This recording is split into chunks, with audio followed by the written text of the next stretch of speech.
name is John Flores. Welcome to this Facebook Live event. Uh, I'm an internist. I practice in Little Elm, Texas, and I want to welcome you to this Facebook Live that's put on by the North Texas Medical Society Coalition, a group of doctors from Dallas, Tarrant, Collin, Grayson, and I left one out, Tarrant County. Basically, it's about more than 11,000 doctors in this area. We got together to provide a cohesive, clear, nonpartisan message on all the things that are happening with us right now with this pandemic. Uh, Tonight, I am joined by Beth Kasanoff. She's an internist who practices in Dallas, Texas. And also, we've invited Dr. Gregorio Gomez, Associate Professor of Immunology, who teaches at the University of Houston's Medical School. Beth? Dr. Gomez, thank you for joining us. One of the questions that a lot of my patients have been asking is, what is the difference between the nasal swab and the antibody test? Can you please explain the difference to our audience? Yeah, sure. So the nasal swab is a test that will detect the presence of the virus itself. The antibody test is a test that will detect the presence of antibodies in the blood serum. So what's important to recognize is that the nasal swab will actually detect active infections, whereas the antibody test will detect the presence of antibodies, which we presume is an indicator that the person has been previously infected, but doesn't speak to whether or not an active infection is ongoing at the time.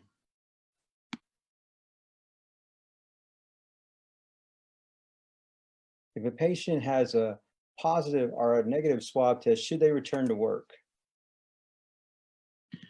So the scientific evidence tells us that because these swab tests, which use a method called PCR, which is a very sensitive assay, if the person has a negative test and they have no symptoms of COVID-19, then I think it's a pretty safe bet that they can return to work.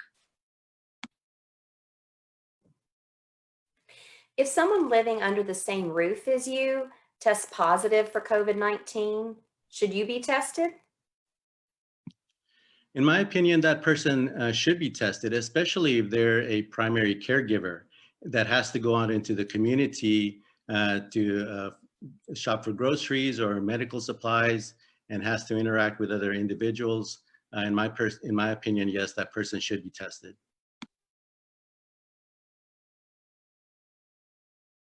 Now, while a patient is waiting for their test results, should they go on with their normal activities or should they take other precautions? Yeah, so if a person is waiting for test results, they should not go about their usual activities. They should quarantine themselves until they get the test results back, or for at least 2 weeks.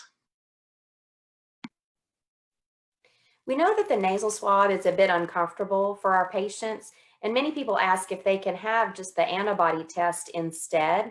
Can you please explain to our audience why this is not a valid option? Right, so the antibody test will detect the presence of antibodies. That is an indicator that the person has previously been infected with the virus, but doesn't speak to whether there's an active infection going on. The nasal swab test, on the other hand, will indicate if that person has active virus in their system. So the nasal swab is the test to have done. Thanks, Dr. Gomez. You know, one of the things that we've always kind of relied on is if we're exposed to, some kind of bacteria or, a virus that we're immune to it.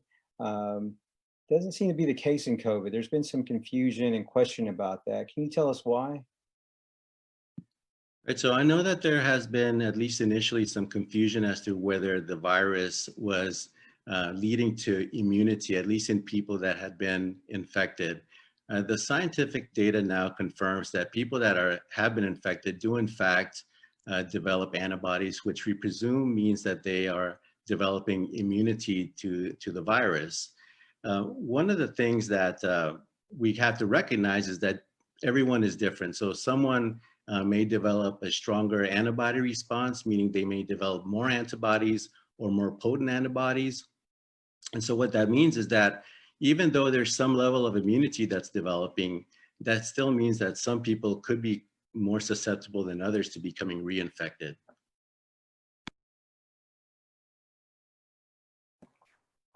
A lot of patients who had what seemed like a flu-like illness in January or February, but who tested negative for the flu, really wonder if that disease may have been COVID-19, and they're asking about doing an antibody test. What is the accuracy of that test, and do you recommend it in those circumstances? So the FDA-approved antibody tests are accurate. One thing to recognize is that the time in which the antibody test is administered is important. If it's administered too early, it could be a negative test, whereas if it's given at a later time after infection, then it would be positive. Somebody who's been infected months ago, we expect would have a positive test. That could alleviate or answer the question to that person if they've been previously infected. But cautions should still be taken because we don't know the duration of the immunity that human beings are developing right now. Another question we have for you, Dr. Gomez, is, lately we've heard a lot of talk about the increased number of positive cases in Texas, and an increased positivity rate. What's your opinion of that? So I think there's two things that are going on. One is that Texas has been open now for business. And so that means that there's a lot more people that are going out and doing, their regular business affairs. And the other thing that's also a possibility is that there's more testing. And so my opinion is that there's probably an increased level of infectivity, but at the same time, an increased amount of testing. So those two things is probably why we're seeing an increased number of reported positive cases. Also, Governor Abbott did say that we're going to be returning to school, our children will, in the fall. What's your opinion of that action? So my personal opinion is that it's a little too early. I don't think that the science supports opening schools early as being safe at this time. I think that we need to be cautious and in terms of sending our children back to school. I think that we have to be very cautious and wait to see with time what the curve tells us. But I think that in my personal opinion is that it's too early to make that determination. Another question we have for you is the vaccine. What's your opinion on how soon we'll get a vaccine? And for some of our patients, without a vaccine, they're not going to be safe getting out in the economy anymore. Right. So it's expected that a vaccine will be distributed or be available for distribution at the end of this year, November, December. In terms of the safety, there's no doubt that safety testing will be done before the vaccine becomes available. However, in terms of whether the vaccine is the efficacy, whether it really works, we probably won't know that until much later on.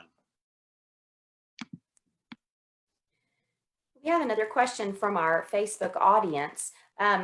We're aware that the recommendation for people who have been exposed to a COVID positive patient is that you really self-quarantine for 14 days to be sure that you may not be contagious to anyone else. What do you think about the option of doing 2 successive tests, COVID-19 nasal swab tests, 24 to 72 hours apart, starting about 2 days after exposure to a COVID patient? So the nasal swab test is very sensitive. And so it will definitely indicate whether a person has active infection. And so if the goal is to determine or to verify that a person has been infected, then that's absolutely the way to go. If the tests come out positive, then I would absolutely, in my opinion, suggest and recommend the 2-week quarantine period.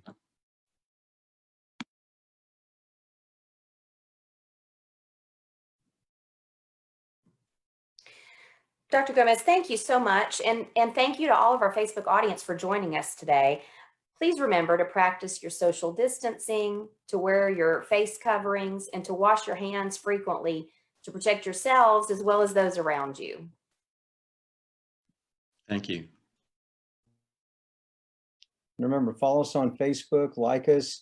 We post a lot of important articles on there that we think are relevant. Also, we have a Twitter page. And again, thank you for joining us tonight.